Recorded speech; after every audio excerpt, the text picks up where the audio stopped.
Hello, my name is Data. Hope you're doing well. Dragon's Dogma 2. It is here. I'm doing some missions. This game's really crazy.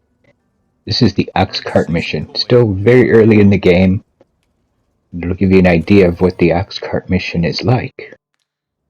As with everything else in Dragon's Dogma 2, it is very dangerous, but a necessary quest to be completed.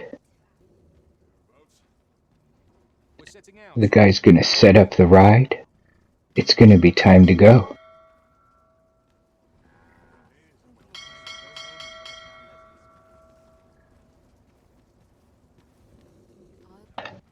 We will now witness the actual speed of the ox cart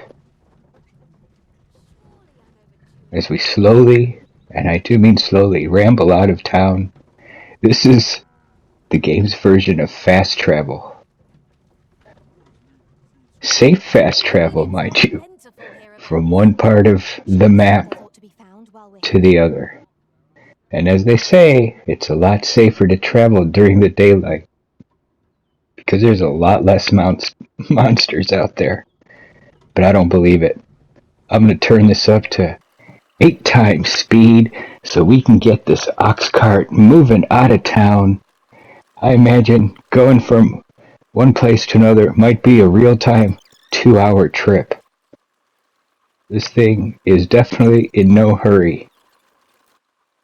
And remember, this is their fast travel.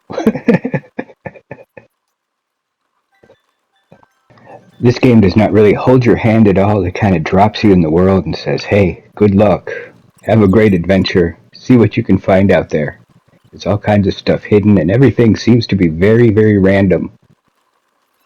You almost have to like punishment to enjoy this game. But they do give some good tips. Travel during the day. Less monsters are out in the sun.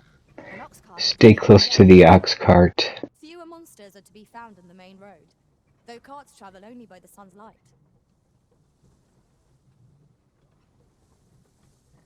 And you know, I think we're about 10% of the way there. And I start hearing a very strange noise. What could that possibly be? Oh yes! It sounds like a griffin. And of course, immediately the cart gets absolutely ambushed, destroyed. And the best, and I do mean, for early level, the best course of action is to run. Get the pawns out of there as safely as possible. Especially at lower levels, these monsters, they are not really safe to deal with. I'm gonna call my pawns and I'm saying we're getting out of here. So they'll follow me out of danger. And you think, oh, maybe that'll just be one pack of monsters that we ran into, but this is the entire path I still have to take. Some of it is still not been opened up through the fog of war, and we immediately get attacked again by the bridge. From one griffin to a group of bandits.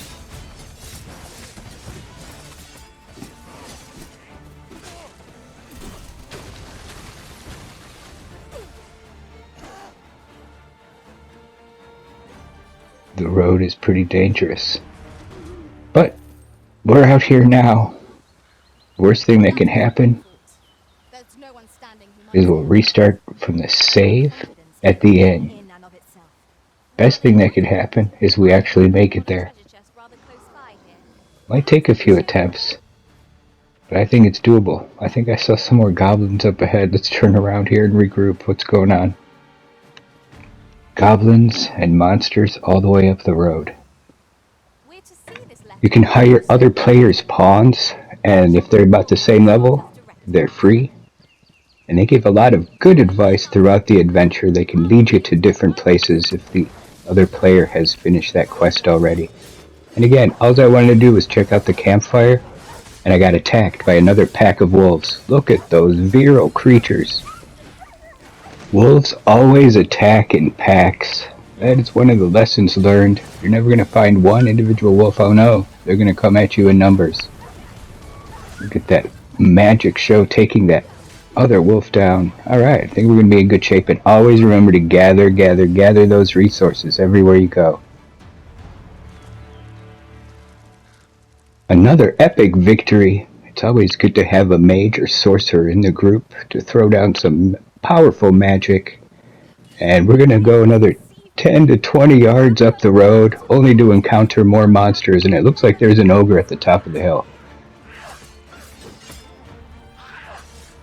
This is a very dangerous ambush. I hope we do not aggro that ogre thing over there. That could be brutal. This game definitely has implemented a rest system where you have to sleep in an inn to regain your full health, otherwise it chips away over time with your battles. And definitely has instilled a feeling of fear in this game, and there is no shame in running from battles that are too hard for you. Best to come back another day.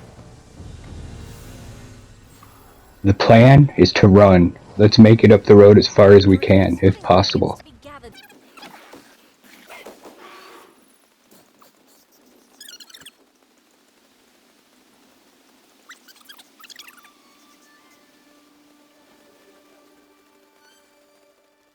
And this is a small snippet of what the game is like. Just getting to the actual objective is quite difficult. Again, ambushed on the road in the daylight, another random event.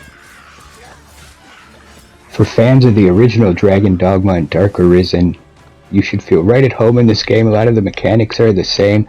It has been upgraded immensely with the new tech over the years. This originally came out, I think, in 2011. It's been a classic, and they finally released a new one, Dragon's Dogma 2. The pawns are very much improved. This game is, I can't say it enough, it's going to punish you just for walking down the road. And that is the beauty of Dragon's Dogma. And changing your classes or your vocation is something you're going to definitely want to do often, to try out all of the different classes that are in there to fit your playstyle. And they also have specific augments or upgrades that carry through to different characters or different classes that you play. So you can augment your class a little bit more specifically to your gameplay style. And as you notice, I made another 10 feet, and now we've got the wolves and the goblins. Each player gets to create their own pawn or companion, and they could be any of the different vocations or classes. And they're also changeable, so you can switch those around all the time to get the most bonuses for your playstyle for your companion. And the companion gets hired by other players. It goes on adventures in their world, finds out things about missions, hidden treasure chests, and when they come back to your world, they will tell you about it, lead you, guide you to different places, so it makes finding some quests and items a little more manageable. The pawn system is pretty awesome in this game, the way they have it set up. Oh, we made it up to another attack. And that walk down the main road in the daylight is pretty much the experience of Dragon's Dogma 2. I can't imagine what it's like at night when you can't see anything, and this is going to be the end. But I used a save instead of the wake zone, and eventually made it to my destination. That was pretty rough. What a great game. I recommend it for everybody.